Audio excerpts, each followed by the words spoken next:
ബേബിച്ചാനുമായി വളരെ അടുത്ത വ്യക്തിബന്ധം പുലർത്തുന്ന ഒരു പൊളിറ്റീഷ്യൻ, ഒരു മുൻമന്ത്രി, അദ്ദേഹമാണ് നമ്മുടെ അടുത്ത അതിഥി.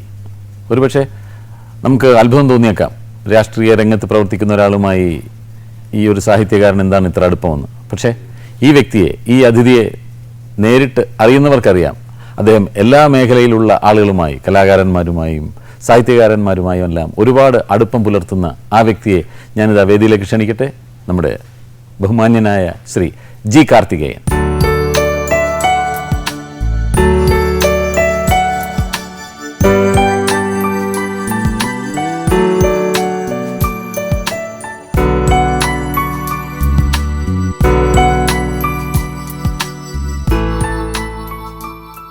കാർത്തികൻ സാറിന് എങ്ങനെയാണ് ബേബിച്ചാനായിട്ടുള്ള അടുപ്പമെന്ന് ഞാൻ ചോദിക്കുന്നില്ല. കാരണം എനിക്കറിയാം കാർത്തികൻ സാറിന് അടുപ്പം ഇല്ലാത്ത സാഹിത്യകാരന്മാരോ കലാകാരന്മാരൊക്കെ ആയിരിക്കുള്ളൂ കുറവ്. എല്ലാവരുമായിട്ട് വളരെ അടുത്ത വ്യക്തിബന്ധം പുലർത്തിയും എന്നെയൊക്കെ കാണുമ്പോൾ തന്നെ അടുത്തിറങ്ങിയ സിനിമകളെ പറ്റി അറിയാം, എല്ലാ കാര്യങ്ങളും വളരെ ക്ലോസ് ആയിട്ട് വാച്ച് ചെയ്യുന്ന ഒരാളാണ്.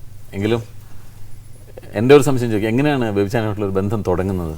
ഞങ്ങൾ തമ്മിൽ യഥാർത്ഥത്തിൽ കണ്ടിട്ട് ഒരുപാട് വർഷങ്ങളുടെ കാലപ്പഴക്കമുണ്ടെന്ന് എനിക്ക് തോന്നുന്നില്ല. പക്ഷെ അതിന് മുമ്പേ അദ്ദേഹത്തെ അറിയും. പ്രീ ഡിഗ്രി പഠിക്കുന്ന കാലം മുതലുള്ള ഒരു വായനകളുടെ ബന്ധം. ആദ്യം ചിലതൊക്കെ അദ്ദേഹത്തിൻ്റെത് വായിക്കുമ്പോഴുണ്ടാകുന്ന സംശയങ്ങളോ ചിലതുണ്ടാകുന്ന പരിഭ്രമമോ അല്ലെങ്കിൽ മറ്റു പലതുണ്ടല്ലോ, ആധുനികതയെന്നും ഉത്തരാധുനികതയെന്നും ആളുകൾ പറയുകയും അതെന്താണെന്ന് അദ്ദേഹം ചോദിക്കുകയും ചെയ്യുന്ന രചനകളുണ്ട്. അദ്ദേഹം ഒരിക്കൽ എവിടെ ഒരു ഇൻ്റർവ്യൂവിൽ പറഞ്ഞു, ഉത്തരാധുനികതയെക്കുറിച്ച് എന്താണ് അഭിപ്രായം ചോദിച്ചു. അദ്ദേഹം ചോദിച്ചു അതെന്താണ് ആ സാധനം എനിക്കറിയില്ലെന്ന് അദ്ദേഹം ഒരു ഇൻ്റർവ്യൂവിൽ പറഞ്ഞിട്ടുണ്ട്. ഞാൻ വായിച്ച് ഓർക്കുന്നുണ്ട്. പക്ഷേ ആ ബന്ധം അത് രചനയിലൂടെയാണ്. നമ്മുടെ ആ കാലഘട്ടങ്ങളിൽ നിന്നും അതിനു മുമ്പുള്ള എഴുത്തുകാർ, അതിന് മുമ്പുള്ള എഴുത്തുകാർ കുറെ കൂടി പ്രശസ്തരായ ആളുകൾ, അതിൽ നിന്നും വേറിട്ട ഒന്നാണെന്ന് തോന്നി അദ്ദേഹത്തിൻ്റെ രചനകൾ. അങ്ങനെ എനിക്ക് തോന്നിയത് ആദ്യമേ. കാരണം ഞാനിത് വായിക്കുകയല്ലാതെ ഞാനതിനൊരു വിമർശകനോ അല്ലെങ്കിൽ അതിൻ്റെ അർത്ഥത്തിൽ കഥകളെ വിലയിരുത്താൻ കഴിയുന്ന ഒരാളല്ലല്ലോ. ഞാനൊരു വായനക്കാരൻ മാത്രമാണ്. എങ്കിലും അദ്ദേഹത്തിൻ്റെ വായിച്ചപ്പോഴൊക്കെ ഒരു വേറിട്ടൊരു സ്വഭാവം എനിക്ക് തോന്നി. കേരളത്തിനോ പുറത്തോ ഇങ്ങനെ അലഞ്ഞു കിടക്കുന്ന, ഒറ്റപ്പെട്ട് നടക്കുന്ന തരത്തിലുള്ള അദ്ദേഹത്തോട് പലരും ഇൻ്റർവ്യൂവിൽ ഞാൻ വീണ്ടും അതിലേക്ക് ഒരു അസ്തിത്വ ദുഃഖത്തെക്കുറിച്ച് ചോദിച്ചു. അതെന്താണെന്ന് അദ്ദേഹം അങ്ങനെയല്ല, അദ്ദേഹം എഴുതി, പക്ഷേ അതാണെന്ന് വായനയ്ക്ക് നമുക്ക് തോന്നുക എന്നുള്ളതാണ്. അപ്പോൾ ആ കാലഘട്ടത്തിലെ ഒരു വായനക്കാരനായ എന്നെപ്പോലുള്ള ആളുകളെ സംബന്ധിച്ചിടത്തോളം ഉണ്ടായിരുന്ന ശ്രീ കാക്കനാടൻ രചനകളിൽ വന്ന ഒരു വ്യത്യാസം. അതിനുമുമ്പ് നമ്മൾ പ്രതികരിക്കുന്ന കഥാനായകന്മാരും തീർച്ചയായിട്ടും റൊമാൻറ്റിസം ഉണ്ടോ എന്ന് ചോദിച്ചാലുണ്ട്. പക്ഷേ വ്യത്യസ്തമായ അദ്ദേഹത്തിൻ്റെ എല്ലാം തന്നെ. നമ്മളിപ്പോൾ MTയുടെ അന്നത്തെ കഥകളിലോ പലപ്പോഴും ഇദ്ദേഹം വഴുവഴുപ്പൻ കഥയെന്ന് പറയുന്ന പത്മനാഭൻ്റെ കഥകളിലൊക്കെ ഉള്ള, ഞാൻ അദ്ദേഹത്തെ കൂട്ടിയത് പറഞ്ഞു കേട്ടോ, വ്യത്യസ്തമായ സമയം ഞാൻ അതിലേക്ക് പലതും ഞാൻ കണ്ടിരുന്നു. അദ്ദേഹം ഒരല്പം റേറ്റിംഗ് കൊടുക്കുന്നതിന് MTയുടെ കഥകൾക്ക് മാത്രമേ ഉള്ളൂ. ഞാൻ രണ്ടുപേരുടെ കഥകൾ തമ്മിൽ താരതമ്യം ചെയ്യപ്പെടുത്തുകയല്ല. പിന്നെ അദ്ദേഹത്തിന് അടുത്ത് നിന്നപ്പോൾ അതൊക്കെ ഇങ്ങനെ പെട്ടെന്ന് മനസ്സിൽ വന്ന് സൂചിപ്പിച്ചു എന്ന് മാത്രമേ ഉള്ളൂ. എങ്ങനെയാണ് ഈ ജി കാർത്തികേയൻ എന്ന് പറയുന്ന പൊളിറ്റീഷ്യനെയാണോ ആദ്യം പരിചയപ്പെടുന്നത്? അതോ പൊളിറ്റീഷ്യനാണെന്ന് അറിയാം.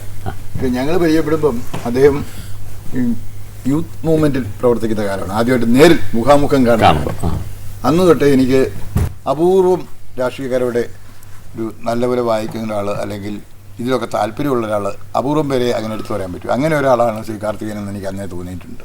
അപ്പം അത് പിൽക്കാലത്ത് എനിക്ക് കൺഫേം ചെയ്യാനും സാധിച്ചു. കാരണം അദ്ദേഹം പിന്നീട് രാഷ്ട്രീയ രംഗത്ത് ഫുൾ ടൈം രാഷ്ട്രീയ പ്രവർത്തകനായി, MLA ആയി, മന്ത്രിയായി. പക്ഷേ ആ കാലത്തൊക്കെയും അദ്ദേഹം ഈ കൾച്ചറൽ അഫയേഴ്സിനോട് പ്രത്യേക താല്പര്യം, റൈറ്റിങ്ങിനോട്, ആർട്ടിനോട് ഒക്കെ പ്രത്യേക താല്പര്യം കാണിക്കുന്ന വ്യക്തി. അതല്ലാതെ പിന്നീട് കൂടുതൽ പേഴ്സണലായിട്ട് അടുപ്പം വന്നപ്പോൾ ആളിനെ കൂടുതൽ മനസ്സിലാക്കാൻ കഴിഞ്ഞു. ഇപ്പോൾ ഒരു കുടുംബ സുഹൃത്തെന്ന് പറയാം. എൻ്റെ മോൻ്റെ കല്യാണത്തിലൊക്കെ വന്നിരുന്നു. അങ്ങനെ എപ്പോഴും നമ്മളെ മറക്കാതെ നമ്മളെ ഒരു സഹോദരനെ പോലെ കൈകാര്യം ചെയ്യുന്ന അപൂർവ രാഷ്ട്രീയക്കാരിൽ ഒരാളെന്നുള്ള രീതിയിൽ ആ അടുപ്പം ഇപ്പോഴും തുടരുന്നുണ്ട്. മാത്രമല്ല അദ്ദേഹം ഈ രാഷ്ട്രീയം എല്ലാം ഉണ്ടെങ്കിലും അതോടൊപ്പം വായിക്കാൻ സമയം കണ്ടെത്തുന്നുണ്ട്. ലേറ്റസ്റ്റ് സാധനങ്ങൾ വരെ വായിക്കുന്ന ഒരു സ്വഭാവം ഉണ്ടെന്ന് എനിക്കറിയാം. അപ്പം ആ രീതിയിലൊരു ബഹുമാനവും സ്നേഹവും ഒക്കെ അന്നോട്ടേ ഉണ്ട്. അതിന്നും അങ്ങനെ തന്നെ തുടരുന്നു.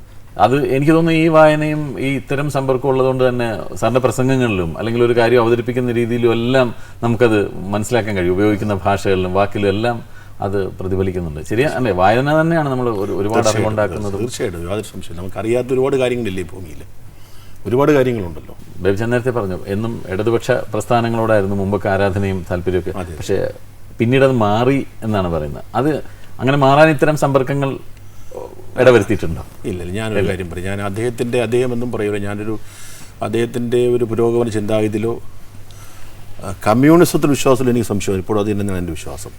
പക്ഷെ അദ്ദേഹം ആഗ്രഹിക്കുന്ന അല്ലെങ്കിൽ വിശ്വസിക്കുന്ന അത്ര വ്യത്യസ്തം ഉണ്ടോ എന്നുള്ള സംശയം മാത്രമേ ഉള്ളൂ. പിന്നെ ഞാൻ ഇദ്ദേഹത്തിൽ പ്രത്യേകം ശ്രദ്ധിച്ചിട്ടുള്ളത്, ഒരു എഴുത്തുകാരൻ, കലാകാരൻ അല്ലെങ്കിൽ ആ രംഗത്ത് നിൽക്കുന്ന ആളുകൾക്ക് അവരുടെ രാഷ്ട്രീയ വിശ്വാസങ്ങളാകുകയും വേണം, ഏതുമാകാം. പക്ഷേ പലപ്പോഴുമൊക്കെ ആ വിശ്വാസങ്ങൾ ഒരു ഭാഗത്തുകൊണ്ട് ചില സന്ദർഭങ്ങളിലൊക്കെ ഈ ചേരിതിരിവുകൾ പുറകെ പോകുന്ന ഒരു ബന്ധം നമ്മൾ കണ്ടിട്ടുണ്ട്. അങ്ങനെ ഒരു ഒപ്പിടൽ സംഘമുണ്ട്. ഞാൻ അതിലൊന്നും ശ്രീ കാക്കനാടനെ കണ്ടിട്ടില്ല.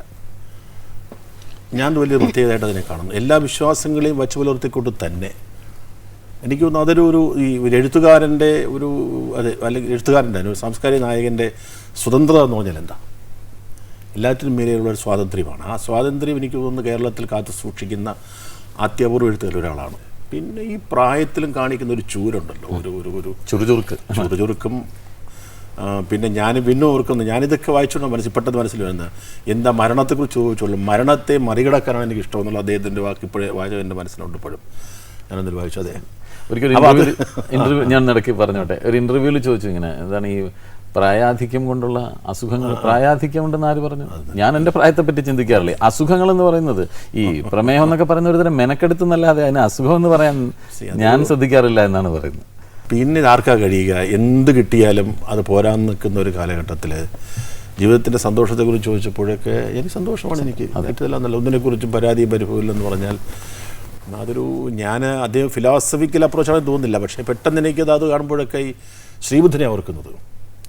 ആഗ്രഹങ്ങളാണ് മനുഷ്യൻ്റെ എല്ലാ തകരാറുകളുള്ളതാണല്ലോ അദ്ദേഹത്തെ പ്രൊക്ലമേഷനിൽ ആദ്യത്തെ തന്നെ. ആഗ്രഹങ്ങൾക്ക് അതീതമായി നിൽക്കുക.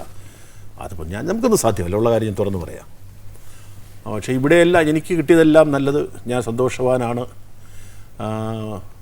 ദുഃഖങ്ങളില്ല എന്നൊരാൾ പറയുക എന്ന് പറഞ്ഞാൽ, അല്ലെങ്കിൽ മോഹഭംഗങ്ങളില്ല ഒരാൾ പറയുക എന്നാൽ അത് സാരമില്ല. അപ്പോൾ വളരെ പ്രസാദാത്മകമായ ജീവിതത്തെ കാണുക. എന്നാൽ അദ്ദേഹത്തിൻ്റെ വീട്ടിൽ ഞാൻ പലപ്പോഴും പോയിട്ടുണ്ട്. എല്ലാവരും ഇപ്പോൾ ഉണ്ട് അദ്ദേഹത്തിൻ്റെ വീടിൻ്റെ ചുറ്റുപാടുകൾ, ജീവിതത്തിൻ്റെ ചുറ്റുപാടുകൾ, അതൊക്കെ. പക്ഷെ അതെല്ലാം വളരെ വളരെ എന്താ പറയേണ്ടത്, വളരെ ആഹ്ലാദത്തോടുകൂടി ജീവിതത്തെ പങ്കിടുന്നു എന്നുള്ളതാണ്. പലരും അങ്ങനെയല്ല. നമുക്ക് ചില എഴുത്തുകാരെ നമുക്ക് ബഹുമാനമാണ്, അടുപ്പമാണ്, സ്നേഹമാണ്, ഇഷ്ടമാണെന്ന് എല്ലാവരോടും നമ്മൾ പറയാറുണ്ടോ? അങ്ങനെ പറയാറില്ല. നമ്മൾ ഒരുപാട് പെണ്ണിനോട് ഇഷ്ടമാണെന്ന് പറഞ്ഞിട്ടുണ്ടോ? ഇല്ല. അതൊരു അതുകൊണ്ട് അത്രയേ ഉള്ളൂ. ഞാനങ്ങനെ എപ്പോഴും അദ്ദേഹത്തെ കാണാറങ്ങനെയൊന്നുമില്ല, എപ്പോഴും വീട്ടിൽ പോകാറൊന്നുമില്ല, അതൊന്നുമില്ല. പക്ഷേ എനിക്ക് അദ്ദേഹത്തെ കാക്കനാടനെ ഈ പല വേറിട്ട പ്രത്യേകതകൾ അതുകൊണ്ട് എനിക്ക് ഇഷ്ടമാണ് അദ്ദേഹത്തെ. എനിക്ക് തോന്നുന്നത് ബേബിചാൻ ഒരു വേറിട്ട് നിർത്തുന്ന ഒരു കാര്യം ഇത് തന്നെ. നേരത്തെ പറഞ്ഞ പോലെ മോഹഭംഗങ്ങളൊന്നുമില്ല, ഒരുപാട് ആഗ്രഹങ്ങളില്ല. ഈ പലരും നമ്മൾ കാണാറുണ്ട്, ഈ സാഹിത്യകാരന്മാർ പരസ്പരം ചെളിവാരി എറിയുന്ന ഒരു പ്രവണത കാണാൻ. ഒരിക്കൽ ബാലേന്ദ്രൻ ചുള്ളിക്കാട് ഒരിക്കൽ എഴുതിയിരുന്നു, ഒരു ഡോക്ടർക്ക് ഡോക്ടർ അല്ലാത്തവരോട് പുച്ഛം തോന്നാറില്ല, ഒരു കലാകാരനല്ലാത്തവരോട് പുച്ഛമില്ല, ഒരു മന്ത്രിക്ക് മന്ത്രി അല്ലാത്തവരോട് പുച്ഛമില്ല, പക്ഷെ ഒരു സാഹിത്യകാരനല്ലാത്തവരോടെല്ലാം പുച്ഛമാണ്. അങ്ങനത്തെ ഒരുപാട് സാഹിത്യകാരന്മാരുണ്ട്. അപ്പോൾ അതിൽ നിന്നെല്ലാം വ്യത്യസ്തമായിട്ട് ഒരു സാധാരണക്കാരനായ ബേബിചാനെ കാണുമ്പോഴാണ് അല്ലേ അദ്ദേഹത്തിൻ്റെ ഒരു പേഴ്സണാലിറ്റി വേറെ എന്ന് നമുക്ക് തോന്നുന്നു. വലുപ്പം, മനസ്സിൻ്റെ വലുപ്പം.